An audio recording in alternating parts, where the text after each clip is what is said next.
أما بعد فقال الله سبحانه وتعالى في كلامه المجيد بعد أعوذ بالله من الشيطان الرجيم فإن آمنوا بمثل ما آمنتم به فقد اهتدوا وإن تولوا فإنما هم في شقاق فسيكفيكهم الله وهو السميع العليم। প্রশংসা মাত্র আল্লাহ সুবহানাহু ওয়া তাআলার, যিনি বিশ্ব জগতের একমাত্র মালিক, যিনি এক ও একক, যার অসংখ্য অনুগ্রহের মাঝে আমরা বেঁচে আছি। তার অনুগ্রহগুলোর মাঝে তিনি আমাদেরকে মুসলিম করেছেন, হেদায়েত দিয়েছেন, আমাদের উপরে সর্বশ্রেষ্ঠ কিতাব নাজিল করেছেন এবং সর্বশ্রেষ্ঠ রাসূলের যুগে আমাদেরকে এই পৃথিবীতে তিনি প্রেরণ করেছেন। তার অনুগ্রহের গুলোর মাঝে হলো হেদায়েতের উপরে টিকে থাকা এবং সময় সময় তিনি আমাদেরকে সঠিক রাস্তা প্রদর্শন করার জন্য তার পক্ষ থেকে ইলহাম করা। এভাবে অসংখ্য অনুগ্রহের মাঝে আমরা বেঁচে আছি, তাই আমরা তার প্রশংসা করি, আমরা বলি আলহামদুলিল্লাহ।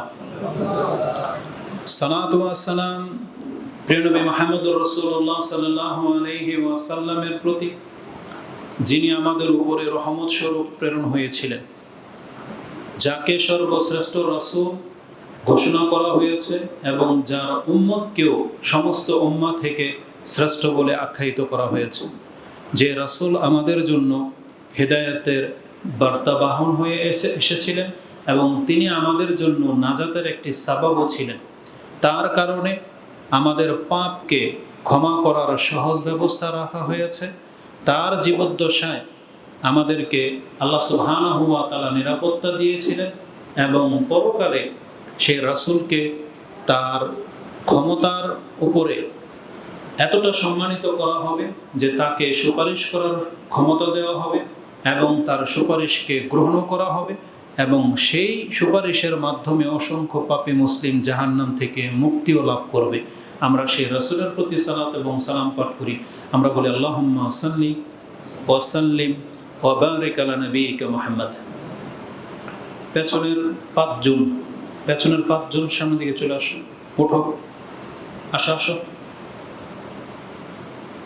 একজনই কর্নারে আর দুইজনই পাশে, একজনই পাশে। আসো সামনে, একটা সামনে বসুন তো। আসো বা বসো, ওখানে বসো, তুমি একা বসো।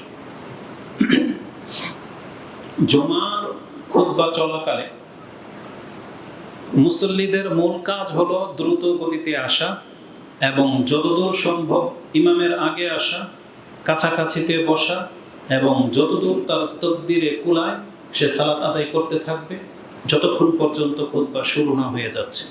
আর যখন খুতবা শুরু হয়ে যাবে তখন তার খুতবা শোনা ছাড়া, শ্রবণ করা ছাড়া সে বসে বসে জিকির করবে, সেটাও তার লাগু হবে। বরং তার মূল কাজ হচ্ছে এখন শুধু খুতবা শুনবে। যতক্ষণ পর্যন্ত খুতবা চলতে থাকবে তার অন্য কোনো ব্যস্ততা সে দেখাবে না। তার হাত পায়ের সাথে, দাড়ির সাথে, নখের সাথে, টুপির সাথে, আশেপাশের কোনো ব্যক্তির সাথে কোনো ব্যস্ততা চলবে না।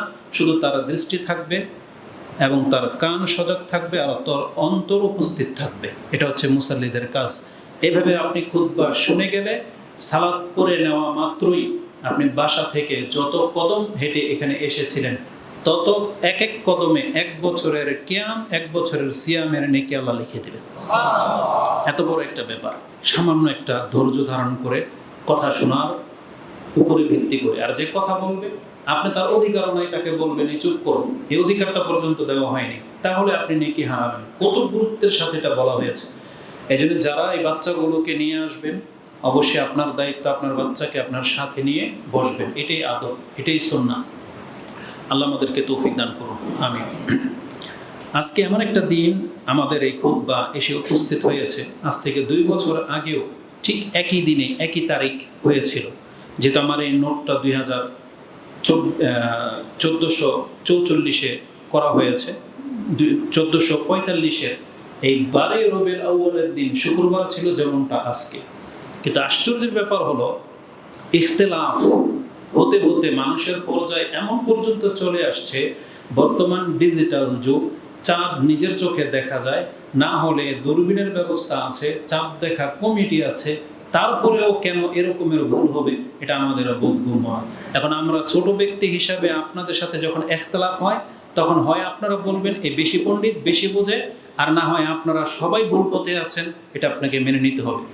এটা বরংবর কয়েক বছর আমরা দেখেছি বাংলাদেশের হুজুরদের এই গাফিলতি চাঁদ দেখার ক্ষেত্রে, এটা একবার স্পষ্ট প্রমাণিত। কিন্তু আমরা বললে তারা বলবে যে এরা হচ্ছে আরেকটা মাযহাবের লোক, এরা আরেক গ্রহ, এজন্য আমাদের সাথে ফিতনা করার জন্য তারা এমনটা করে। বরং এটাই বাস্তব, আপনি নিজে চাঁদ দেখার চেষ্টা করেন, দেখতে পাবেন যে আপনার দেশের এই দায়িত্বে যারা আছে তারা কতটা যে হেয়ালি করে তার বাস্তব প্রমাণ হচ্ছে এই মাসটাই ধরে নেন। আগস্টের 24 তারিখে চাঁদ উঠেছে, সেই দিন চাঁদ আমরা দেখতে পাইনি। 25শে আগস্ট সন্ধ্যা 8:45 মাগরিব শেষ হওয়ার পর আরও আধা ঘন্টা পরে আমরা যখন রাস্তা দিয়ে যাচ্ছি, তখন আমি চাঁদ দেখেছি। অটো ড্রাইভার সাথে ছিল, ওকে দেখালাম যেটা কোন মাসের চাঁদ, আমি ভুলে গেছিলাম কোন মাস, তো বললো এটা তো রবিউল আউয়াল মাস। আমি বললাম আলহামদুলিল্লাহ যে চাঁদটা দেখতে পেলাম। এটা ছিল দ্বিতীয় দিনের চাঁদ, কারণ প্রথম দিনের চাঁদ আধা ঘন্টার বেশি আকাশে স্থায়ী থাকে না। মাগরিবের সালাতের সময় উঠে মাগরিব নামাজ পড়ে আপনি বেরোবেন, কিছুক্ষণ পর আপনি আর চাঁদ দেখতে পাবেন না। ওটা জাস্ট 1.25 ঘন্টার মতো আকাশে বিদ্যমান থাকে, তারপর এটা অস্ত হয়ে যায় বা দেখা যায় না। আর দ্বিতীয় দিনের চাঁদ আপনি রাত 9টা পর্যন্ত দেখতে পাবেন স্পষ্ট আকাশে, তারপর আস্তে আস্তে সেটা গায়েব হয়ে যায়। তৃতীয় দিনের চাঁদ আরও রাত পর্যন্ত থাকে, এভাবে স্থায়ী থাকে। তাহলে দ্বিতীয় দিনের চাঁদ ছিল 25শে আগস্ট। তাহলে 25শে আগস্টের দ্বিতীয় দিনের চাঁদ যখন আমি দেখেছি, তাহলে এই চাঁদটা ছিল দ্বিতীয় দিনের চাঁদ। তার মানে 26 তারিখ হচ্ছে আমাদের দেশের দ্বিতীয় রবিউল আউয়াল। তো সেই হিসাবে হিসাব করেন, আজকে হচ্ছে 12 রবিউল আউয়াল। কিন্তু এত বড় একটা জাতি কি করে এটা ডিক্লেয়ার করলো যে আগামীকাল হচ্ছে 12 রবিউল আউয়াল? তারপরে খোঁজ নিয়ে দেখলাম সৌদি আরবে বৃহস্পতিবার দিন 12 রবিউল আউয়াল তারিখ চলে গেছে। আর চাঁদের নিয়ম অনুযায়ী আমরা বরাবর এটাই দেখতে পাচ্ছি যে সৌদি আরবের একদিন পর আমরা চাঁদ দেখতে পাই। তো এটাকেও তো একটু খেয়াল করা উচিত ছিল যে সৌদি আরবে চাঁদ দেখার ঘোষণাটা কবে হয়েছে, আমরা যেহেতু 24 তারিখে চাঁদ দেখতে পেলাম না, তার মানে আমাদের করণীয় কি? অথচ আজকে হচ্ছে হিসাব মতে 12 রবিউল আউয়াল। আলা কুল্লি হাল, তো এটা নিয়ে অনেক কথা হয়েছে, আমরা কারোর সাথে দ্বন্দ্বে জড়াবো না। কারণ আমাদের চোখ নিজে যদি না দেখতাম, এটা যদি খবরের ভিত্তিতে হতো, তাহলে হয়তো আপনারটা আমি মেনেই নেব। এই ক্ষেত্রে আমি বলবো আপনারা যদি সবাই এক পাল্লায় চলে যান, তারপর আমি এক পাল্লায় থেকে যাবো, কারণ আমার চোখ দেখেছে চাঁদ। এটা হচ্ছে একিনের বিষয়। তো এটার উপরে ভিত্তি করে বলতে পারি যে এটা রেকর্ড হবে, থেকে যাবে, আল্লাহ সাক্ষী। তো এই ক্ষেত্রেও কি মানুষ ছলচাল তৈরি করে, বা এই ক্ষেত্রেও হেয়ালি কেন, এমনটা উদাসীনতা কেন? অবশ্যই আমাদেরকে আরো সিনসিয়ার হতে হবে। তো আজকে হিসেবে হচ্ছে 12 রবিউল আউয়াল, কিন্তু ক্যালেন্ডার বা বাংলাদেশের প্রেক্ষাপট দেখলাম তারা কালকে 12 রবিউল আউয়াল ঘোষণা করেছে। তো যাই হোক, এখন এই পরিস্থিতিতে আজকে আমাদের খুতবার বিষয় যেটা আমরা নির্ণয় করেছি সেটা হচ্ছে এই 12 রবিউল আউয়াল বলেন অথবা রবিউল মাসের সাথে আমাদের ইসলামের একটা বড় হাস্তি, বড় একটা সত্তা, বড় এক ব্যক্তিত্ব জড়িত রয়েছে। সেটা হচ্ছে পৃথিবীর সবচেয়ে শ্রেষ্ঠ যিনি, প্রিয় নবী মুহাম্মদুর রাসূলুল্লাহ সাল্লাল্লাহু আলাইহি ওয়াসাল্লাম। এই মাসের সাথে তার জন্ম মৃত্যুর সম্পর্ক রয়েছে এবং খুব ওতপ্রোতভাবে জড়িত। আর এটা শুধু তার জন্ম মৃত্যুকেই কেন্দ্র করে না, বরং এটা ইসলামের অনেক বড় একটা নিদর্শন আমাদের জন্য রেখে যাওয়া হয়েছে এই রবিউল আউয়াল মাসে। এই সম্পর্কে কি আছে তার কিছুটা ইঙ্গিত আপনাদেরকে দেব। বরং আমরা যেটা দেখতে পাচ্ছি, আমার কাছে আশ্চর্য লেগেছে। আশ্চর্যের ব্যাপার হলো, যেই মাসে রাসূলুল্লাহ সাল্লাল্লাহু আলাইহি ওয়াসাল্লামের জন্ম, ঠিক ওই মাসেই তার মৃত্যু ঘটেছে। এই 12 রবিউল আউয়াল মাসে রাসূলুল্লাহ সাল্লাল্লাহু আলাইহি ওয়াসাল্লামের জন্ম, এটা নিয়ে একটু ইখতিলাফ আছে, কিন্তু অধিকাংশদের মত এটাই যে মাস হিসেবে 12 রবিউল আউয়াল বেশি প্রাধান্য পাচ্ছে, যদিও কেউ রজব, কেউ অন্যান্য মাস বলেছেন। তবে 12 রবিউল আউয়াল মাস যেহেতু পাল্লা ভারী, এজন্য আমরা এটাকে মেনে নিলাম। দ্বিতীয় ইখতিলাফ হচ্ছে তারিখ নিয়ে। তারিখ নিয়ে মাসের চাইতেও বেশি ইখতিলাফ, মাসের মধ্যে ইখতিলাফ কম, আর তারিখ নিয়ে অনেক বড় ইখতিলাফ। এটাতে একমত হতেই পারে নাই কেউ। কেউ বলেছেন 9 তারিখ, কেউ বলেছেন 8 তারিখ, কেউ বলেছেন 12 তারিখ, এভাবে ইখতিলাফ হয়েই আছে। আবার তো কেউ ওই মাসকেও স্বীকার করেছেন, কেউ বলেছেন রবিউল আউয়াল মাসে জন্মই তার হয়নি, ওটা অন্য কোনো মাসে হয়েছে। তা আমরা প্রথম মেনে নিলাম রবিউল আউয়াল মাস। দ্বিতীয় বিষয় হচ্ছে হয় সেটা 9 হবে, 8 হবে, অথবা 12 হবে, এই তিনটার মধ্যে পাল্লা ভারী, যে কোনো একদিন হবে। তাহলে তারিখ নিয়েও ইখতিলাফ থেকেই গেছে।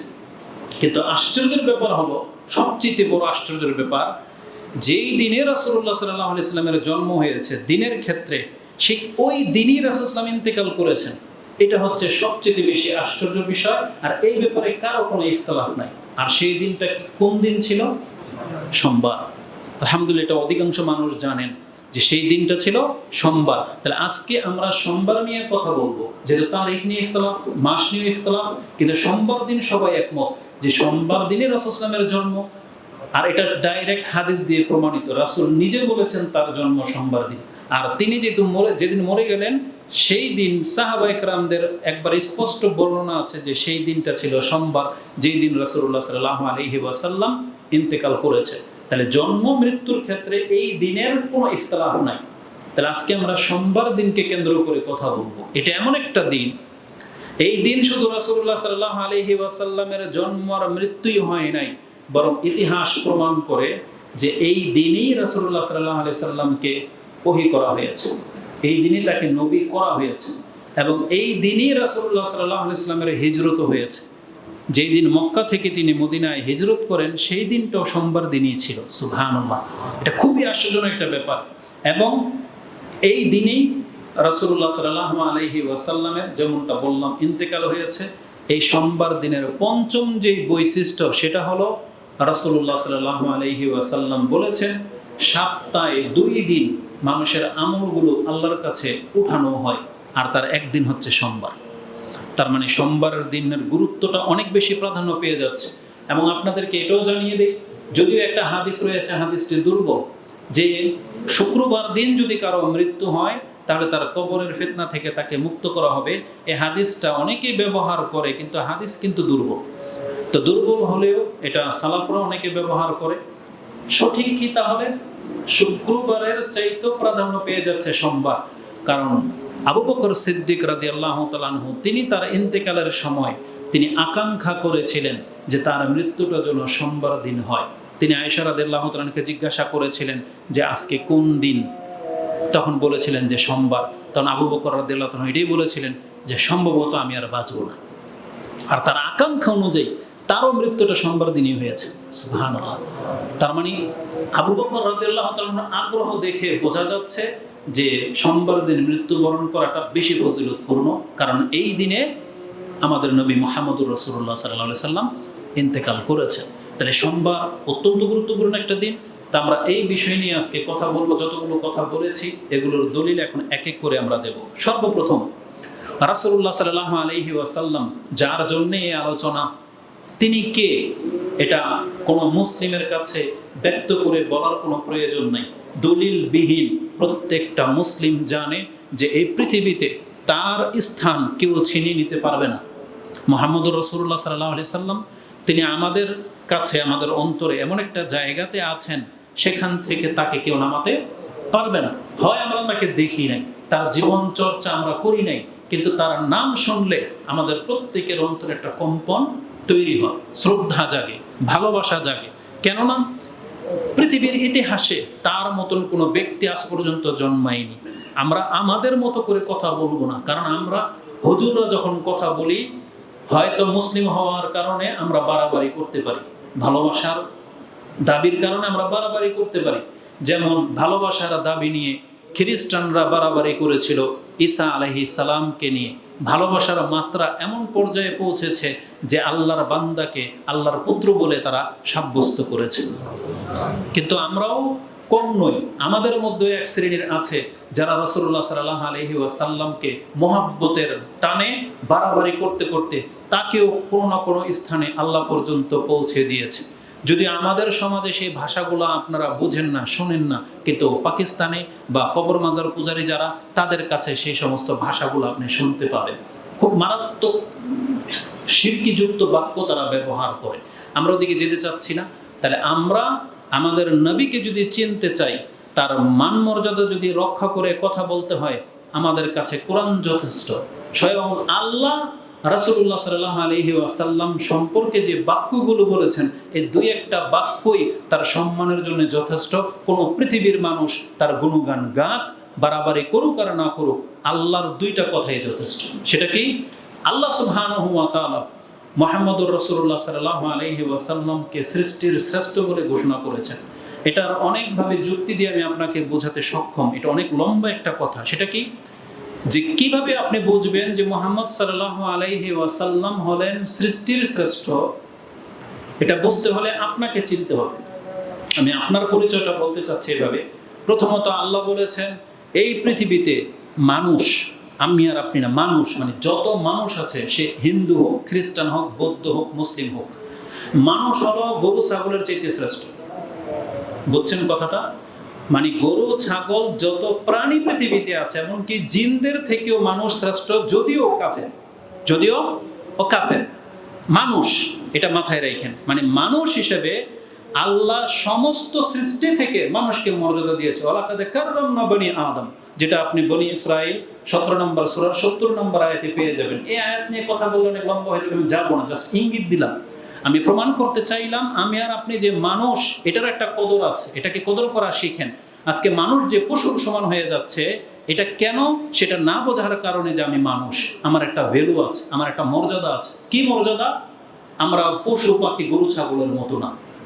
আমাদেরকে আল্লাহ সবচেয়ে বেশি সম্মানিত করে সৃষ্টি করেছেন। এই সম্মান আল্লাহ সুবহানাহু ওয়া তাআলা গুটিয়ে নিলেন। কাদেরকে দিয়ে দিলেন? আল্লাহ বলে দিলেন, এই মানুষের মধ্য থেকে যারা আল্লাহর প্রতি ঈমান আনবে, শুধু মানুষ না, মুসলিম হলো সবচেয়ে শ্রেষ্ঠ। আল্লাহ তখন মুসলিমদেরকে এক ধাপ আগে বাড়িয়ে দিলেন। কারণ পৃথিবীর বহু মানুষ বহু মতাদর্শে থাকতে পারে, বহু ধর্ম নিয়ে বেঁচে থাকবে, কিন্তু আল্লাহ বলেছেন আমার কাছে শ্রেষ্ঠ কারা? মুসলিম, যারা আমার প্রতি ঈমান এনেছে এবং সৎ কাজ করে। আল্লাহ বলেছেন এরা সমস্ত সৃষ্টির মধ্যে শ্রেষ্ঠ। এটা আপনি পাবেন সূরা বাইয়িনাত। আল্লাহ কি বলেছেন? ইন্নাল্লাযীনা আমানু ওয়া আমিলুস সালিহাত উলাইকা হুম খায়রুল বারিয়া। বারিয়া মানে হচ্ছে সৃষ্টি, আর বার হচ্ছে আমাদের রব আল্লাহ সুবহানাহু ওয়া তাআলা। তিনি হচ্ছেন সৃষ্টিকর্তা আর আমরা হলাম সৃষ্টি। আর আল্লাহ বলেছেন নিশ্চয়ই মুসলিমরা হলো সমস্ত সৃষ্টির শ্রেষ্ঠ। এটা হলো আপনার আমার মান। এখন আসেন, তাহলে মুসলিমদের মধ্যে সবচেয়ে শ্রেষ্ঠ কে? মুহাম্মদুর রাসূলুল্লাহ সাল্লাল্লাহু আলাইহি ওয়াসাল্লাম। তিনি হলেন মুসলিমদের মধ্যে সবচেয়ে শ্রেষ্ঠ, প্রথম মুসলিম, সবচেয়ে প্রথম গ্রেটের মুসলিম। তার মর্যাদা এত উপরে পৌঁছে গেছে। তাহলে ধাপ বাই ধাপ যখন আপনি বিচার করবেন, তাহলে আপনি মানতে বাধ্য যে মুহাম্মদ সাল্লাল্লাহু আলাইহি ওয়াসাল্লাম হলেন পুরো পৃথিবীর জন্য শ্রেষ্ঠ। আর আল্লাহ নিজেই কি বলেছেন সেটা আমি আপনাকে দেখাতে চাই, এভাবে যুক্তি না দিয়ে। আল্লাহ মুহাম্মদ সাল্লাল্লাহু আলাইহি ওয়াসাল্লাম সম্পর্কে বলেছেন যেটা আর কারো সম্পর্কে বলেনি। আল্লাহ বলেছেন ইন্নাকা লা আলা খুলুকিন আযীম, নিশ্চয়ই আপনি হলেন মহান চরিত্রের অধিকারী। যিনি স্রষ্টা তিনি সার্টিফাই করতেছেন তার সৃষ্টি এক বান্দা সম্পর্কে যে নিশ্চয়ই আপনি হলেন মহান চরিত্রের অধিকারী। এটা আপনি কিভাবে বুঝবেন জানেন? আল্লাহ সুবহানাহু ওয়া তাআলা তার সম্মান এমন, তিনি যখন কথা বলেন সবচেয়ে দামি জিনিসটাকে দামি বা সবচেয়ে সম্মানিত জিনিসটাকে সম্মান দিয়ে কথা বলেন। এবং তিনি যখন আপনার কাছে কোনো মূল্যবান জিনিস তুলে ধরতে চান, যেই জিনিসের মূল্য সব থেকে বেশি ওটাকে আগে পেশ করেন। যেমন ধরে নেন কোরআনের কতগুলো কসম আছে, আল্লাহ শপথ নিয়েছেন, যেমন ওয়াল আসর, ওয়াল ফাজর, ওয়াদ দুহা। এই যে এগুলো শুধু কসম না, এগুলো শুধু শপথ না, এর মধ্যে বহু কিছু লুকায়িত আছে। কি? এগুলো হচ্ছে আল্লাহর কাছে সবচেয়ে দামি জিনিস। এগুলো হলো সবচেয়ে মর্যাদাকর ওয়াক্ত। আপনার আমার জন্য সবচেয়ে কল্যাণকর সময় হচ্ছে এগুলো। আল্লাহ শপথ নিয়ে দেখাতে চেয়েছেন। ঠিক তেমনি আল্লাহ সুবহানাহু ওয়া তাআলা আপনার আমার অন্তর, যেটা অন্তর, দেহের চোখ আছে, মাথা আছে, মগজ আছে, কিডনি আছে, হাত পা আছে, রক্ত আছে, কিন্তু আল্লাহ কোনো কিছুকে অতটা মূল্যায়ন মনে করেন না, অতটা দামি না আল্লাহর কাছে যতটা দামি মানুষের অন্তর। এই জন্য আল্লাহ বলেছেন ওয়া নাফসি ওয়া মা সাওয়াহা, আমি শপথ করি এই অন্তরের এবং এই অন্তরটাকে যিনি বানিয়েছেন। তার মানে আল্লাহ নিজে সম্মানিত, আর এই অন্তরটা হচ্ছে আল্লাহর মূল্যবান একটা সৃষ্টি। এই জন্য দেহের মাঝে এই অঙ্গটাকেই আল্লাহ সবচেয়ে বেশি গুরুত্ব দিয়েছেন। ঠিক এইভাবেই পুরো পৃথিবীর মধ্যে আল্লাহ সুবহানাহু ওয়া তাআলা একজন ব্যক্তির কসম নিয়েছেন, তিনি হচ্ছেন আমাদের নবী মুহাম্মদুর রাসূলুল্লাহ সাল্লাল্লাহু আলাইহি ওয়াসাল্লাম। মানে আল্লাহ তো কসমগুলো নেন উদাহরণস্বরূপ, এটা বুঝাতে গিয়ে, গুরুত্ব দেখাতে গিয়ে। লূত আলাইহিস সালামের জাতির কওমের পাপের চাহিদাটা তাদের অন্তরে কতভাবে বদ্ধমূল ছিল, কত গভীরভাবে, এটা বোঝাতে গিয়ে আল্লাহ কসম করেছেন। আমরা বলি না, আমি আল্লাহর কসম করে বলতেছি এই লোকটা সবচেয়ে চোর, বলি না? তার মানে এই লোকটা সব থেকে খারাপ। তার মানে এর খারাপিটাকে প্রমাণ করতে গিয়ে আমি আল্লাহর শপথ নিয়ে আসলাম। কেন? যাতে আপনি কথাটা গুরুত্বের সাথে নেন। আর আল্লাহ লূত আলাইহিস সালামের জাতির অন্তরের পাপের চাহিদাটা কতটা গভীর ছিল, এটা বোঝাতে গিয়ে আল্লাহ কার শপথ নিয়েছেন জানেন? মুহাম্মদ সাল্লাল্লাহু আলাইহি ওয়াসাল্লামের। আল্লাহ বলেছেন লাআমরুকা ইন্নাহুম লাফি সাকরাতিন ইয়াউমাহুম। সেটা আপনি পেয়ে যাবেন সূরা আল হিজর 15 নম্বর সূরার 72 নম্বর আয়াতে। আল্লাহ বলেছেন লাআমরুকা, হে নবী আপনার শপথ করে বলতেছি। বুঝেন আল্লাহ কেন তার শপথ নিলেন? ইব্রাহিম ছিলেন, মুসা, ঈসা, আরো তো হাজারো, আদম ছিলেন, কত মানুষ ছিলেন, কিন্তু আল্লাহ কারো শপথ গ্রহণ করেননি। মানে যেহেতু তিনি সবচেয়ে বেশি সচ্চরিত্রের, এই জন্য আল্লাহ বলেছেন লাআমরুকা, আপনার শপথ করে বলতেছি, বা আপনার নফসের কসম করে বলতেছি, লূত আলাইহিস সালামের জাতির অন্তরে খারাপ কাজের চাহিদা এত বদ্ধমূল ছিল যে ওদেরকে উল্টে দেওয়া ছাড়া ফেরার আর কোনো পথ ছিল না। তার মানে কোনো নবীদের কোনো কাজ হবে না, এরা শাস্তির যোগ্য। এই কথাটা তুলে ধরতে গিয়ে আল্লাহ বলছেন লাআমরুকা, আপনার নফসের বা আপনার ব্যক্তিত্বের শপথ করে বলতেছি এই জাতিটা এতটা খারাপ। তাহলে মুহাম্মদুর রাসূলুল্লাহ সাল্লাল্লাহু আলাইহি সাল্লাম তিনি হলেন সবচেয়ে শ্রেষ্ঠ, এগুলো তারা প্রমাণ করে। এর থেকেও বড় কথা কি, আল্লাহ কি বলেছেন কোরআনে? আল্লাহ সুবহানাহু ওয়া তাআলা সব সৃষ্টিকে বলেছেন যে তোমাদের জন্য সৃষ্টি করেছি, কিন্তু মুহাম্মদুর রাসূলুল্লাহ সাল্লাল্লাহু আলাইহি সাল্লাম শুধু তিনি একজন সতর্ককারী, একজন সুসংবাদদাতা, একজন রাসূল নন, বরং আল্লাহ বলেছেন ওমা আরসালনাকা ইল্লা রাহমাতাল লিল আলামিন, আমি শুধু মানুষ না, পুরো পৃথিবীর আমার সৃষ্টির উপরে আপনাকে আমি রহমত স্বরূপ পাঠালাম। তার মানে মুহাম্মদুর রাসূলুল্লাহ সাল্লাল্লাহু আলাইহি সাল্লাম মানুষ, জিন, ইনসান, ফেরেশতা, কীট পতঙ্গ, আকাশ, পৃথিবী, জমিন যা কিছু আছে সব কিছুর জন্য মুহাম্মদ সাল্লাল্লাহু আলাইহি সাল্লামকে আল্লাহ রহমত বলেছেন, যে আপনাকে আমি রহমত স্বরূপ পাঠালাম, যেটা আপনি সূরা আম্বিয়া 21 নম্বর সূরার 107 নম্বর আয়াতে পেয়ে যাবেন। তাহলে এটা হচ্ছে মুহাম্মদ সাল্লাল্লাহু আলাইহি সাল্লামের মর্যাদা। এভাবে বহু কথা আসবে, একটা হাদিসে তার কয়েকটা মর্যাদার কথা এসেছে, সেটা আমি আপনাদেরকে স্মরণ করিয়ে দিই। যে হাদিসটা ইমাম মুসলিম কিতাবুল ফাদাইল 44 নম্বর অধ্যায়, হাদিস নাম্বার হচ্ছে 5834, হাদিসটি তিরমিজিতে 3615, ইবনে মাজাতে হাদিসটি 4308 নম্বরে রয়েছে। আবু হুরায়রা রাদিয়াল্লাহু তাআলা আনহু তার বর্ণনাকারী, তিনি বলেন ক্বালা রাসূলুল্লাহ সাল্লাল্লাহু আলাইহি ওয়াসাল্লাম আনা সাইয়্যিদু ওয়ালাদি আদামা ইয়াউমাল কিয়ামা, আমি হলাম কিয়ামতের মাঠে আদমের সন্তানদের মধ্যে আমি হইলাম সর্দার, আমি হইলাম সবচেয়ে বড় নেতা। তার মানে কিয়ামতের মাঠে সমস্ত মানুষ সেখানে উপস্থিত থাকবে, আর নেতা হিসেবে ডাকা হবে মুহাম্মদুর রাসূলুল্লাহ সাল্লাল্লাহু আলাইহি ওয়াসাল্লামকে, তাকে আলাদা করে নিয়ে নেওয়া হবে।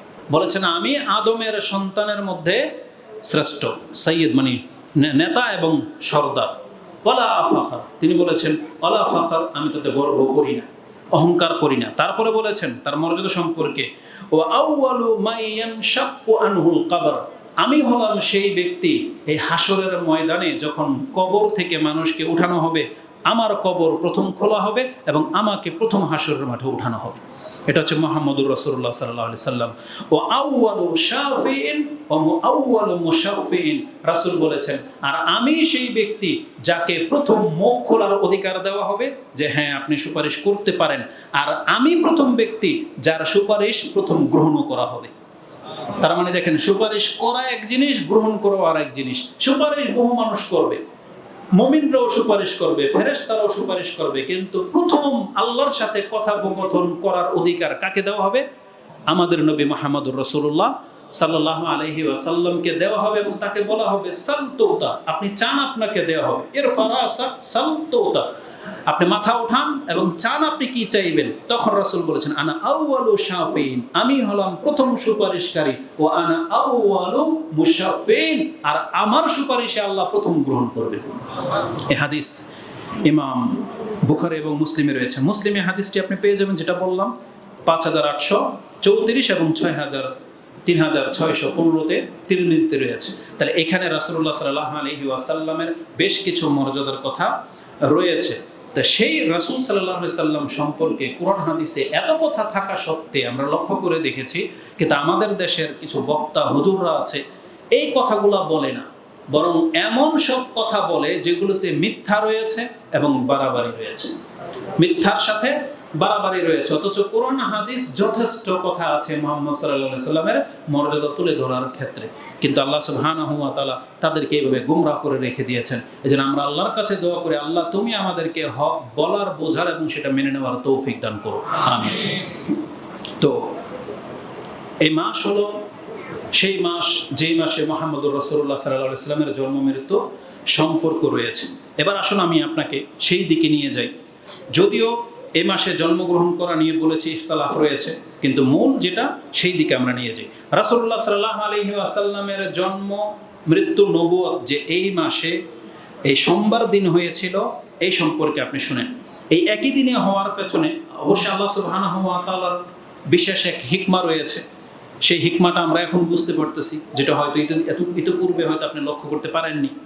রাসূলুল্লাহ সাল্লাল্লাহু আলাইহি ওয়াসাল্লাম থেকে একটা হাদিস কোট করা হয়েছে, আন আবি কাতাদা আল আনসারি, তিনি বলেন, আন্না রাসূলুল্লাহ সাল্লাল্লাহু আলাইহি ওয়াসাল্লাম সুইলা আন সাওমে আল ইসনাইন, রাসূলুল্লাহ সাল্লাল্লাহু আলাইহি ওয়াসাল্লামকে যখন সোমবার দিন সিয়াম রাখার কথা জিজ্ঞাসা করা হলো যে ইয়া রাসূলুল্লাহ আপনি প্রত্যেক সোমবার, তখন রাসূলুল্লাহ সাল্লাল্লাহু আলাইহি সাল্লাম জবাবে বলেছেন, ফিহে উলিদতু, এই দিনে আমি জন্মগ্রহণ করেছি, ফিহে উলিদতু ওয়া ফিহে উনজিলা আলাইয়া, আর এটা এমন একটা দিন, এই দিনেই আমার উপরে ওহী নাজিল করা হয়েছে। তার মানে আমাকে ওহী নাজিল করে জানিয়ে দেওয়া হয়েছে আপনি রাসূল, আমাকে নবী করা হয়েছে, এটাই হলো সেই দিন। কি ব্যাপার, এই পাঁচজনকে আলাদা করেছিলাম, ওরা আবার ওখানে গিয়ে জড়ো হলো কিভাবে? আপনারা কি করেন, ওই পাঁচজন আবার একসাথে গেল কিভাবে? ওঠান ওদেরকে, ওঠান। তো আল্লাহ সুবহানাহু ওয়া তাআলার বিচার কত সূক্ষ্ম দেখেন। যেই দিনে রাসূলের জন্ম ঠিক একই দিনে রাসূলুল্লাহ সাল্লাল্লাহু আলাইহি সাল্লামের উপরে ওহী করা হয়েছে। তার মানে আমরা বলতে পারি ওই দিনে তিনি যে রাসূল এটা ডিক্লেয়ার হয়েছে। সেই দিনটা কোন দিন ছিল? সোমবার ছিল। এই হাদিসটি ইমাম মুসলিম কোট করেছেন, যেটা আপনি কিতাব সিয়ামের মধ্যে পেয়ে যাবেন, 2640 হাদিসটি রয়েছে। এই হাদিসে রাসূলুল্লাহ সাল্লাল্লাহু আলাইহি ওয়াসাল্লামের জন্ম এবং নবুয়ত দুইটার কথা রয়েছে। এখানে আরেকটু ব্যাপার হলো, মানুষ যখন ভালো কিছু পায় বা সন্তুষ্ট হয়, শুকরিয়া আদায় কিভাবে করে, এই হাদিস থেকে আপনি শিখে নেন। রাসূল সোমবার দিন সিয়াম রাখতেন, কারণ কি ছিল?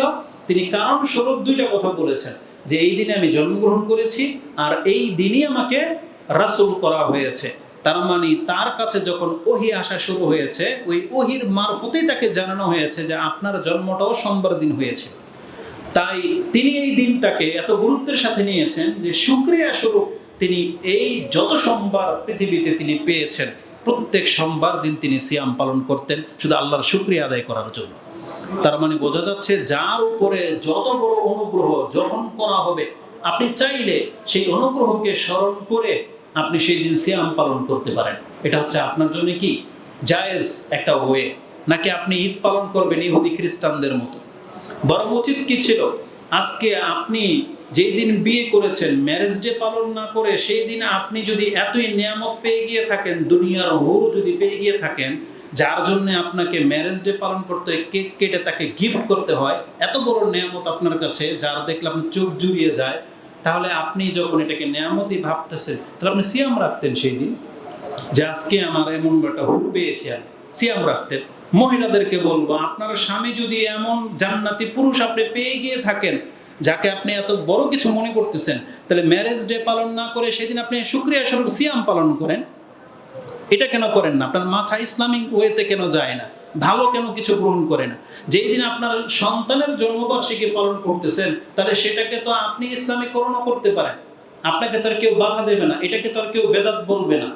কারণ যদিও বলা হয়েছে যে রাসূলুল্লাহ সাল্লাল্লাহু আলাইহি সাল্লামের জন্মের সাথে অন্য কোনো ব্যক্তির জন্মের কোনো সম্পর্ক নাই, মানে আপনি আপনার জন্মের দিনকে কেন্দ্র করে সিয়াম রাখবেন না।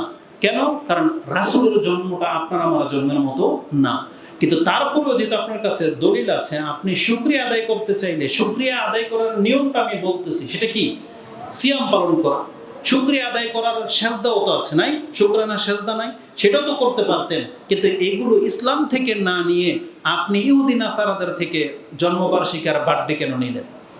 তার মানে বোঝা যাচ্ছে যে আপনার এই শিক্ষা বিদ্যার মধ্যে ত্রুটি আছে। কারণ ইসলাম আমাদেরকে দেয় নাই এমন কোনো কিছু নাই, সবই দেওয়া আছে, শুধু আপনি ইসলাম থেকে নিচ্ছেন না। এটা হচ্ছে পার্থক্য। তো রাসূলুল্লাহ সাল্লাল্লাহু আলাইহি ওয়াসাল্লাম তিনি সোমবার দিন নবুয়ত প্রাপ্তির কারণে তিনি এই দিন সিয়াম পালন করতেন। তাহলে প্রমাণ হয়ে গেল যে রাসূলুল্লাহ সাল্লাল্লাহু আলাইহি সাল্লাম সোমবার দিন তিনি সিয়াম পালন করতেন তার জন্ম এবং নবুয়তের কারণে। সোমবারে রাসূলুল্লাহ সাল্লাল্লাহু আলাইহি ওয়াসাল্লামের যে ইন্তেকাল হয়েছে, এটা তো আর রাসূল কবর থেকে এসে বলবেন আপনাকে, বলবে? কারণ তিনি তো মৃত, তিনি তো কবরে। তো তিনি কবে ইন্তেকাল করেছেন এটা তার থেকে আপনি আর হাদিস পাবেন না। এখন এই হাদিস কাদের কাছ থেকে নিতে হবে? যারা তৎকালীন বেঁচে ছিলেন, যেমন সবচেয়ে কাছাকাছি ছিলেন আয়েশা রাদিয়াল্লাহু তাআলা আনহা, সবচেয়ে কাছাকাছি ছিলেন আবু বকর, ওমর, ওসমান, আলী, তাদের কাছ থেকে নিতে হবে যে রাসূলুল্লাহ সাল্লাল্লাহু আলাইহি সাল্লাম কিভাবে কখন ইন্তেকাল করেছেন। এই সম্পর্কে আসেন ইমাম তিরমিজি তার 54 নম্বর অধ্যায় 302 নং হাদিসে এটা উল্লেখ করেছেন। এটা হচ্ছে শামাইলে তিরমিজি। তিরমিজির যেটা সুনানে তিরমিজি এটা পাবেন না, শামাইলে তিরমিজি একটা ইমাম তিরমিজির কিতাব রয়েছে যেখানে রাসূলুল্লাহ সাল্লাল্লাহু আলাইহি ওয়াসাল্লামের জীবন বৃত্তান্ত নিয়ে লেখা হয়েছে। সেই শামাইলে তিরমিজির 302 নম্বর হাদিস আপনি পেয়ে যাবেন। আনা আয়েশা ক্বালাত তুওয়াফিয়া রাসূলুল্লাহ সাল্লাল্লাহু আলাইহি ওয়াসাল্লাম ইয়াউমাল ইসনাইনি, রাসূলুল্লাহ সাল্লাল্লাহু আলাইহি ওয়াসাল্লাম ইন্তেকাল করেছেন সোমবার দিন। এটা ইমাম তিরমিজি তার শামাইলে তিরমিজির মধ্যে কোট করেছেন এবং এটা মুসনাদে আহমদ 24790 নম্বরে আপনি পেয়ে যাবেন। ও দুফিনা লাইলাতুল আরবিয়া, এবং রাসূলকে সাল্লাল্লাহু আলাইহি সাল্লামকে দাফন করা হয়েছে বুধবার দিন রাতে। তার মানে সোমবার দিন ইন্তেকাল করেছেন, মঙ্গলবার সারাদিন গিয়েছে, ওই বুধবার দিন যে রাতটা আগে আসে সেই রাতে রাসূলুল্লাহ সাল্লাল্লাহু আলাইহি সাল্লামকে দাফন করা হয়েছে। তার মানে আমাদের হিসাবে 3 দিন হয়, মূলত 2 দিন। কারণ 3 দিন হয় ভাবে সোমবার, মঙ্গলবার যেহেতু বুধবার চলে আসছে, এই জন্য কেউ কেউ বলেছেন যে 3 দিন পরে রাসূলুল্লাহকে দাফন করা হয়েছে। আর এই লেট করার কারণ কি? কারণ হলো তৎকালীন পরিস্থিতি। কারণ প্রত্যেকটা সাহাবীর অন্তর একেবারে ভেঙে গিয়েছিল, তারা কোনো সিদ্ধান্ত নিতে পারতেছে না যে আমাদের হবেটা কি, কারণ ওহী তো বন্ধ হয়ে গেছে। তখন সে হাল আল্লাহ আবু বকর রাদিয়াল্লাহু তাআলার মাধ্যমে দাঁড় করালেন, তার অন্তরকে আল্লাহ শক্ত করে দিলেন এবং তিনি সেই ভূমিকাটা পালন করেছেন যে রাসূল বেঁচে থাকলে যেটা তিনি করতেন, এবং তার ছত্রছায়ায় সব সাহাবী তখন জড়ো হয়েছে। তখন গিয়ে সিদ্ধান্ত হয়েছে যে হ্যাঁ, এখন রাসূলুল্লাহ সাল্লাল্লাহু আলাইহি সাল্লামকে তাহলে আমাদেরকে দাফনের দিকে যেতে হবে। আর তখন তারা এক এক করে মানে জোয়ারের মতো চমকাভাবে পৃথক পৃথক এসে যার যেমন ইচ্ছা সময় মতো এসে জানাজা তারা আদায় করেছেন, কোনো ইমামতিতে ছিল না কেউ। তারপর রাসূল সাল্লামকে দাফন করা হয়েছে। তা এই যে কথাটা এখানে উল্লেখ করা হয়েছে যে রাসূল সাল্লামের ইন্তেকাল হয়েছে কিবারে? সোমবার। তাহলে আমি জন্ম পেয়ে গেছি, মৃত্যুটাও পেয়ে গেলাম সোমবার। এখন এই হাদিসের মধ্যে 12 রবিউল আউয়ালের কথাও নাই, 12 তারিখের কথাও নাই। কি আছে তাতে? এই হাদিসটি শাওয়াহিদ থাকার কারণে সহি। এটাও যে ডাইরেক্ট সহি তা না, মানে এটার বিভিন্ন সূত্র থাকার কারণে এটাকে সহি হিসেবে গ্রহণ করা হয়েছে। ঠিক তেমনি আরেকটি হাদিস ইমাম মালিক তার মুয়াত্তাতে উল্লেখ করেছেন, তাতে আছে আন মালিকিন আন্নাহু বালাগাহু আন্না রাসূলুল্লাহ সাল্লাল্লাহু আলাইহি ওয়াসাল্লাম। ইমাম মালিক বলতেছেন যে আমাদের কাছে এই খবর পৌঁছেছে। কি খবর পৌঁছেছে? তুওয়াফিয়া ইয়াউমাল ইসনাইনি ওয়া দুফিনা ইয়াউমুস সুলুসাই, রাসূলুল্লাহ সাল্লাল্লাহু আলাইহি ওয়াসাল্লাম তিনি সোমবার দিন ইন্তেকাল করেছেন, আর মঙ্গলবার দিন তাকে দাফন করা হয়েছে। ওই যে মঙ্গলবার দিন কথাটা কেন আসলো? ওই হাদিসে আছে বুধবার রাতে, আর এখানে আছে মঙ্গলবার দিন। তার মানে কি? আমাদের সমাজে যেমন আজকে যখন রাত হবে আপনি কি বার বলবেন? শুক্রবার বলবেন না? নাকি আপনি বলবেন যে আজকে শনিবার? শনিবার তো কালকে। কিন্তু রাত পর্যন্ত আপনি বলতেছেন কিন্তু শুক্রবার, কিন্তু আরবি সিস্টেমে সেটা হয়ে যায় কি শনিবার। তো ভাষা ভঙ্গিতে তারা এখানে বলেছেন যে মঙ্গলবার দিন তাকে দাফন করা হয়েছে। তারপরে ইয়ৌমুল সুলাসাই ওয়াসাল্লান নাস আলাইহি আফজাজান লা ইয়াউম্মুহুম আহাদুন, সবাই পৃথক পৃথক এসে তার জানাজার সালাত আদায় করেছেন, কেউ তার ইমামতিতে ছিল না। তো ইমাম মুআত্তা মালিক তার 16 নম্বর পর্বে অধ্যায়ের 10 নম্বর পর্বে হাদিস উল্লেখ করেছেন, যেটা আপনি 790-তে পেয়ে যাবেন। তো এই হাদিসগুলো থেকে স্পষ্ট সোমবারের কথা রয়েছে, মাস তারিখ উল্লেখ নাই। বুখারী ও মুসলিমে এই হাদিসটা রয়েছে বিস্তারিতভাবে। রাসূল সাল্লাল্লাহু আলাইহি ওয়াসাল্লামের ইন্তেকালের একবারে পূর্ব মুহূর্তটা, নামাজ থেকে নিয়ে মৃত্যু পর্যন্ত কি ঘটেছিল সেই হাদিসটা আপনি বুখারীতে পেয়ে যাবেন। আমি হাদিসের নাম্বার, হাদিসটা একটু বড়, এখন পড়া যাবে না, আমি শুধু নাম্বারটা বলে দেব এবং শেষ কথাটা বলবো। ইমাম বুখারী রাহিমাহুল্লাহ তার 64 নম্বর অধ্যায়ে এটাকে উল্লেখ করেছেন, কিতাবুত তাফসির, তাফসিরে পেয়ে যাবেন 64 নম্বর অধ্যায়, নাম মানাকিবের অধ্যায়। হাদিস হচ্ছে 4448, মানে 4448 নম্বর হচ্ছে বুখারীতে রয়েছে। মুসলিমে হাদিসটি 830-এ রয়েছে, মানে 4 নম্বর অধ্যায় বা মসজিদের অধ্যায় রয়েছে 830 নম্বর হাদিস মুসলিমে। তাতে কি আছে? রাসূলুল্লাহ সাল্লাল্লাহু আলাইহি ওয়াসাল্লামের মৃত্যুর পুরো ঘটনাটা আছে। আতিম্মুস সালাতাকুম, রাসূল সাল্লাল্লাহু আলাইহি ওয়াসাল্লাম যখন জ্ঞান ফিরল তখন তাদেরকে বলল যে তোমরা নামাজটাকে পূর্ণ করে নাও। সুম্মা দাখালাল হুজরা ওয়া আরখা সিতরাহু, তারপর রাসূল সাল্লাল্লাহু আলাইহি ওয়াসাল্লাম ইশারা করে দিয়ে তিনি তারা হুজরাতে চলে গেলেন, এবং সাহাবী বলতেছেন তখন রাসূল হুজরা থেকে তার পর্দাটাকে একটু সরিয়ে শুধু আমাদের দিকে দেখেছিলেন। এটা ছিল রাসূল সাল্লাল্লাহু আলাইহি ওয়াসাল্লামের দেখার জীবনের সর্বশেষ দেখা সাহাবীদেরকে। তারপরে তার পর্দা লাগিয়ে দেওয়া হলো, ওটাই ছিল রাসূল সাল্লাল্লাহু আলাইহি ওয়াসাল্লামের ইন্তেকালের মুহূর্ত। তারপরে তিনি হুজরাতেই থেকে গেলেন। ফাতুওয়াফিয়া মিন ইয়াউমিহি, আর ওই দিনই রাসূল সাল্লাল্লাহু আলাইহি ওয়াসাল্লামের ইন্তেকাল হলো। এটা ইমাম বুখারীর শব্দ। আরেকটা শব্দ ইমাম মুসলিম করেছেন, ফাতুওয়াফিয়া রাসূলুল্লাহ সাল্লাল্লাহু আলাইহি ওয়াসাল্লাম মিয়াউমিহি যালিক, আর ওই দিনই রাসূল সাল্লাল্লাহু আলাইহি ওয়াসাল্লামের ইন্তেকাল হয়েছে।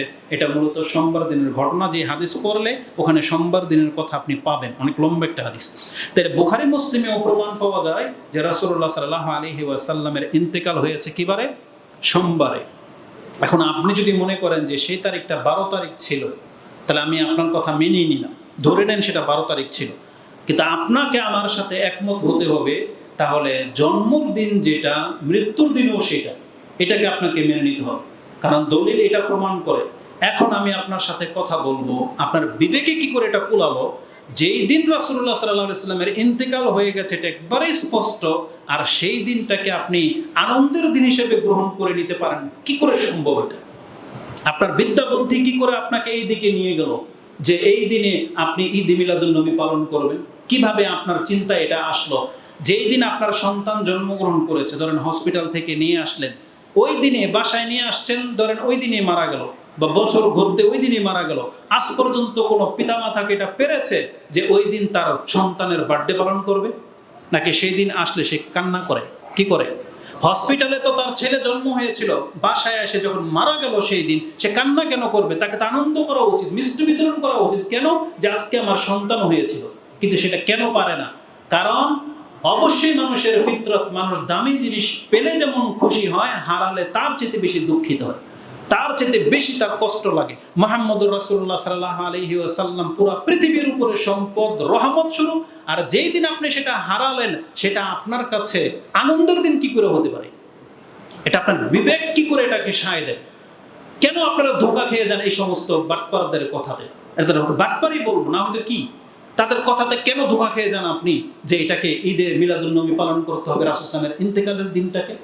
এটা কোন সেন্সের মুসলিমের কাজ হতে পারে? আমাদেরকে আল্লাহ সুবহানাহু ওয়া তাআলার কাছে দোয়া করা ছাড়া আর কোনো পথ নাই, হেদায়েতের দোয়া করা ছাড়া, যাতে আল্লাহ আমাদেরকেও হেদায়েতের উপরে রাখেন আর তাদেরকেও যেন আল্লাহ হেদায়েত দান করেন, আমিন। এবার আমি আপনাকে, যদিও খুতবা আজকে এই পর্যন্তই শেষ, এখন আমি আপনাকে দেখাবো, যেহেতু আপনি আনন্দটাকে বেছে নিয়েছেন, আমি আপনাকে দেখাবো আপনার মাঝে আমাদের মাঝের সাহাবা ইকরামদের চিন্তার মাঝে কতটা পার্থক্য, এটা আমি আপনাকে দেখাবো। রাসূলুল্লাহ সাল্লাল্লাহু আলাইহি ওয়াসাল্লামের যখন ইন্তেকাল হয়ে গেল তখন কার কি অবস্থা হয়েছে আপনারা তো কম বেশি সেটা জানেন। যে উমর রাদিয়াল্লাহু তাআলা আনহু খোলা তরবারি নিয়ে বলেছিল, যে ব্যক্তি বলবে মান কালা মুহাম্মাদান মা দুরিবা উনুকাহু, যেই ব্যক্তি বলবে যে মুহাম্মদ সাল্লাল্লাহু আলাইহি ওয়াসাল্লাম মারা গেছে, আমি তরোয়াল দিয়ে তার গর্দনটার মধ্যে মারবো, এটা বলেছিলেন ওমর রাদিয়াল্লাহু তাআলা আনহু। আসুন সেই বর্ণনাটা আমি আপনাকে দেখিয়ে দিই। আবু বকর সিদ্দিক রাদিয়াল্লাহু তাআলা আনহু এসে বিষয়টা স্পষ্ট করতে চাইলেন। তো তিনি দূরে ছিলেন, তিনি দূর থেকে আসলেন। দূর থেকে এসে সরাসরি রাসূল সাল্লাল্লাহু আলাইহি ওয়াসাল্লামের ঘরে গেলেন। অনেক লম্বা বর্ণনা, আমি শর্ট করে দিচ্ছি, আপনারা সেই ইতিহাস জানেন। গিয়ে রাসূল সাল্লাল্লাহু আলাইহি ওয়াসাল্লামের ঘরে ঢুকলেন, দেখলেন যে তিনি চাদর মুড়া দিয়ে তাকে ঢেকে রাখা হয়েছে। তিনি চাদরটা উঠালেন, উঠিয়ে রাসূল সাল্লাল্লাহু আলাইহি ওয়াসাল্লামের কপালে চুমু খেলেন এবং বললেন, আল্লাহ আপনার জন্য যে মৃত্যুর ডেট লিখে রেখেছিলেন এটা আজকে চূড়ান্ত হয়ে গেছে, আপনার আর দ্বিতীয়বার মৃত্যু আসবে না। তার মানে যে মৃত্যুটা মানুষ একবার মরে সেটা আজকে আপনার হয়ে গেছে, আপনার দ্বিতীয়বার আর মৃত্যু এই পৃথিবীতে হবে না। তারপরে তিনি এই কথা বলে দিয়ে কান্না করছিলেন এবং সরাসরি মসজিদের দিকে যেতে লাগলেন। গিয়ে দেখলেন যে মানুষ বিক্ষিপ্ত অবস্থায় আছে, কেউ ওমর রাদিয়াল্লাহু তাআলার সামনে, কেউ কার মতো মনমরা হয়ে আছে, এবং ওমর রাদিয়াল্লাহু তাআলা তিনি খুব হইচই করতেছেন এবং কাউকে কথা মানতে দিচ্ছেন না যে মুহাম্মদ সাল্লাল্লাহু আলাইহি ওয়াসাল্লামের ইন্তেকাল হয়ে গেছে। আর ওমর রাদিয়াল্লাহু তাআলার একটা জজবা ছিল, সবাই কিন্তু তাকে ভয় পেত এবং তার অনুকূলে ইসলামের বহু বিধান ছিল বিদায় কেউ সাহস পাচ্ছেন এটাকে ডিনাই করতে। তারা অপেক্ষায় ছিল যে একটা ফয়সালা হোক, যেটাই হোক হোক। ওই মুহূর্তে আবু বকর রাদিয়াল্লাহু তাআলা তিনি আসলেন, ওমরকেও কিছু বললেন না, সরাসরি এসে মিম্বরে দাঁড়িয়ে গেলেন। তিনি প্রশংসা করলেন আল্লাহ, আলহামদুলিল্লাহ। তারপর রাসূল সাল্লাল্লাহু আলাইহি ওয়াসাল্লামের উপরে সালাত সালাম পড়লেন, আম্মা বা। তারপরে এই কথা বলে দিয়ে মানে খুতবার ভঙ্গিমায় তিনি কোরআন থেকে একটা আয়াত পাঠ করলেন, সরাসরি আয়াত। তিনি কি বলেছেন? ওমা মুহাম্মাদুন ইল্লা রাসূলুন কাদ খালাত মিন ক্বাবলিহির রাসূল। মুহাম্মদ তো এছাড়া আর কিছুই ছিলেন না, যেমন ছিলেন অতীতের রাসূলগুলো যারা আসছেন এবং চলে গেছেন। ওমা মুহাম্মাদুন ইল্লা রাসূলুন কাদ খালাত মিন ক্বাবলিহির রাসূল। তিনি তো ঠিক ওই রকমের একজন রাসূল ছিলেন যাদেরকে আল্লাহ যুগে যুগে পাঠিয়েছেন, আবার অতীত হয়ে গেছে। তারপরে এখন আল্লাহর পক্ষ থেকে সংবাদ দেওয়া হচ্ছে তার জাতিকে, আফা ইম্মাতা আও কুতিলা। তার মানে দুইটা শব্দ ব্যবহার করা হয়েছে, যার জন্য যেটা প্রযোজ্য সেই শব্দ ব্যবহার করা হয়। আল্লাহর সাথে এই শব্দ কোনোদিন যাবে না। আল্লাহ যদি বলতেন না, তোমরা কি মনে করো আল্লাহ যদি কোনোদিন গায়েব হয়ে যান, আল্লাহ যদি কোনোদিন মরে যান, তোমরা কি ইবাদত করা ছেড়ে দিবে? কেন আল্লাহ এই ভাষা বলবেন না? কারণ এটা আল্লাহর সাথে যায় না। কারণ আল্লাহ হচ্ছেন আল হাইয়ুল কাইয়্যুম। না তাকে কেউ মারতে পারে, না তার কোনো মৃত্যু আছে, আর না তিনি কোনোদিন গায়েব হয়ে যাবেন। কারণ আল্লাহ বলছেন হুয়াল আউয়ালু ওয়াল আখিরু ওয়াল যাহিরু ওয়াল বাতিন। এটা আল্লাহ স্পষ্ট করে দিয়েছেন, তিনি সর্বশেষ থাকবেন। এবং আল্লাহ কি বলেছেন, যেটা সূরা আয়াতুল কুরসির মধ্যে আপনি পড়েন, তিনি হচ্ছেন হাইয়ুল কাইয়্যুম, হাইয়ুল্লাযী লা ইয়ামুত, যেটা আপনি সূরা জুমারে পাবেন। তো তার ক্ষেত্রে যায় না, কিন্তু মুহাম্মদ সাল্লাল্লাহু আলাইহি ওয়াসাল্লামের ক্ষেত্রে যেহেতু তিনি মরবেন বা তাকে কেউ মেরে দিতে পারে, কারণ অনেক নবী রাসূলদের সাথে এটা করা হয়েছে। অনেক রাসূল মরে গেছেন, আবার অনেক রাসূলকে হত্যাও করা হয়েছে। কিন্তু রাসূলের ক্ষেত্রে আল্লাহ কি বলতেছেন, আফা ইম্মাতা, যদি সে মরে যাও, আও যদি তাকে আও কুতিলা, তাকে হত্যা করে দেয়, আনকালাবতুম আলা আকাবিকুম, তাহলে তোমরা যে ধর্মের উপরে এতদিন ছিলা সেই ধর্ম থেকে মুখ ফিরিয়ে নিবা, তোমাদের চিন্তাধারা থেকে সরে যাইবা। আমাদেরকে মুহাম্মদ সাল্লাল্লাহু আলাইহি ওয়াসাল্লাম কি শিক্ষা দিয়েছেন? যে মানুষ মাত্রই কি মরণশীল, একমাত্র আল্লাহ হচ্ছেন আল হাইয়ুল কাইয়্যুম। এখন যেই ব্যক্তি এই কথাটা আপনাকে শিখালো, সে মরে যাওয়ার পরে আপনি আপনার এই বিদ্যা থেকে সরে যাইবেন, এই কথাটা আল্লাহ বলতেছেন। আনকালাবতুম আলা আকাবিকুম, তোমরা কি আবার বাপদাদার ধর্মে ফিরে যাইবা? যেমন তোমাদের ওই যে পুতুলদের সম্পর্কে তোমাদের ধারণা ছিল যে বাবা মরে নাই রে, এটা বলবা। এটা যখন এই আয়াত আবু বকর সিদ্দিক পাঠ করলেন, তখন ওমর রাদিয়াল্লাহু আনহুর অবস্থা কি হয়েছে শুনেন। আয়াতটাকে পুরো করি। ওমাইয়ানকালিবু আলা আকিবাইহি ফালাইয়াদুরুল্লাহ শাইআ। আল্লাহ বলেছেন, তোমাদের মধ্যে যেই ব্যক্তি তার ধর্ম থেকে মুখ ফিরিয়ে নেবে, তুমি জেনে নাও তুমি আল্লাহর কোনো ক্ষতি করতে পারতো না, আল্লাহর কোনো ক্ষতি হবে না। এই আয়াতটি সূরা আলে ইমরান 3 নম্বর সূরার 144 রয়েছে। এই আয়াতটা যখন আবু বকর রাদিয়াল্লাহু তাআলা পাঠ করে শোনালেন, তখন ওমর রাদিয়াল্লাহু তাআলা তিনি বলেন, আন্না ওমর কালা ওয়াল্লাহি মা হুয়া ইল্লা আন সামিতু আবু বকরিন তালাহা। আল্লাহর কসম করে বলতেছি, এই আয়াতটা আমি কেবলমাত্র এই আবু বকর রাদিয়াল্লাহু তাআলার মুখ থেকে যখন পাঠ করতে শুনলাম, ফা আকারতু হাত্তা মা তুকিল্লুনি রিজলাইয়া। আমার কান এই কথা শোনার পরে থরথর করে আমার শরীর জমিনে পড়ে গেল, আমার পা আমাকে ধরে রাখতে পারলো না। তার মানে মানুষের অন্তর যখন কেঁপে যায়, তার হাত পা কিন্তু সব কেঁপে যায়। তখন তার অন্তরে যখন এটা আঘাত লেগেই গেছে, একিন হয়েই গেছে যে মুহাম্মদ সাল্লাল্লাহু আলাইহি ওয়াসাল্লাম ইন্তেকাল হয়ে গেলেন, এই কথা তার অন্তর মেনে নেওয়ার সাথে সাথে তিনি জমিনে পড়ে গেলেন, তিনি আর দাঁড়িয়ে থাকতে পারলেন না। এটা হচ্ছে উমর রাদিয়াল্লাহু তাআলা আনহুর অবস্থা। ওয়া হাত্তা আহাইতু ইলাল আরদ, এবং আমি জমিনে পড়ে গেলাম। এটা তার মুখের ভাষা, তিনি বলেছেন যে পাও কাঁপতে কাঁপতে যা হয় দেখবেন মানুষ কিন্তু জমিনে বসে যায়। এটা ছিল উমর রাদিয়াল্লাহু তাআলা আনহুর অবস্থা। যখন রাসূলুল্লাহ সাল্লাল্লাহু আলাইহি ওয়াসাল্লামকে দাফন করা হয়েছে, কবর দিয়ে যখন আনাস রাদিয়াল্লাহু তাআলা আনহু বাসায় ফিরতেছেন, তখন ফাতেমা রাদিয়াল্লাহু তাআলা আনহার অবস্থা শুনেন তিনি কি বলেছেন। আমি শর্ট করে শুধু দুইটা ছোট্ট কথা বলবো। আনাস রাদিয়াল্লাহু তাআলা আনহুকে ফাতেমা রাদিয়াল্লাহু তাআলা তিনি বলেছিলেন, যখন তিনি কান্না করতেছিলেন, ইয়া আবা, হে আমার পিতা, আজাবা রাব্বাদ দাওয়া, যিনি তার রবের ডাকে সাড়া দিয়ে দিয়েছেন। আজাবা রাব্বাদ দাওয়া, ইয়া আবাতা, হে আমার পিতা, মান জান্নাতুল ফিরদাউসি মাওয়া, যার ঠিকানা জান্নাতুল ফিরদাউসে রয়েছে। হে আমার পিতা, ইয়া আবা ইলা জিবরিল নাদা, আমি আমার পিতার খবর জিবরিলকে দিচ্ছি। ফালাম্মা দুফিনা, তার মানে যখন তাকে দাফন করা হলো, তার মানে ইনি কবিতার ছলে তার দুঃখটাকে এভাবে প্রকাশ করতেছেন যে জিবরিল বলতে, জিবরিল তুমি কি জানো যার কাছে তুমি ওহী নিয়ে আসতা তিনি আর এখন আর নাই। তিনি কান্না করতেছেন আর এইভাবে কবিতা পাঠ করতেছেন। তারপরে তিনি বলতেছেন, যখন দাফন করা হলো, কালা ইয়া দুফিনা কালা ফাতেমাতু ইয়া আনাস, এটা আপনাদের প্রত্যেককে নিতে হবে। বলতেছে, ইয়া আনাস আতাবাত আনফুসাকুম আন তাহসু আলা রাসূল সাল্লাল্লাহু আলাইহি ওয়াসাল্লাম আত-তুরাব, তোমার অন্তরে কি এটা সায় দিয়েছে তোমাকে যে তুমি যখন মাটিটা ফেলতেছিলে আমার বাবার উপরে, রাসূল সাল্লামের উপরে, তোমার অন্তর এটাকে তোমাকে কিভাবে সাহায্য করলো, কিভাবে তোমার অন্তর এটাকে নিল যে তুমি রাসূলের চেহারার উপরে মাটি ফেললা, এটা কিভাবে পারলা তুমি? আমরা কেন করবো এটা? কারণ এটা আমাদের নিয়ম, তাই না? আপনি যখন আপনার বাবার কবরের উপরে মাটি ফেলেন, মায়ের কবরের উপরে মাটি ফেলেন, অবশ্যই আপনার কষ্ট হয়, কিন্তু এটা আমরা করতে কি বাধ্য, যেটা আমাদের রব আমাদেরকে এই শিক্ষা দিয়েছেন। তা আনাস রাদিয়াল্লাহু তাআলা আনহু, সাহাবায়ে-কেরাম কি ভুল করেছিলেন না ঠিক করেছিলেন? রাসূল সাল্লামকে কবর দেয়া এটা নিয়ম, কিন্তু ফাতেমা তার মেয়ে, তিনি তো খুব আদরের এবং আনাস তো কাছের। তিনি বলছে, আনাস তুমি এটা কি করে পারলা, বা তোমার অন্তর কি করে এটাকে সাপোর্ট করলো যে তুমি আমার বাবার, তোমাদের রাসূলের চেহারার উপর তুমি মাটি ফেললা, এটা তোমরা পারলা কি করে? তার মানে কতটা তার কষ্ট হয়েছিল।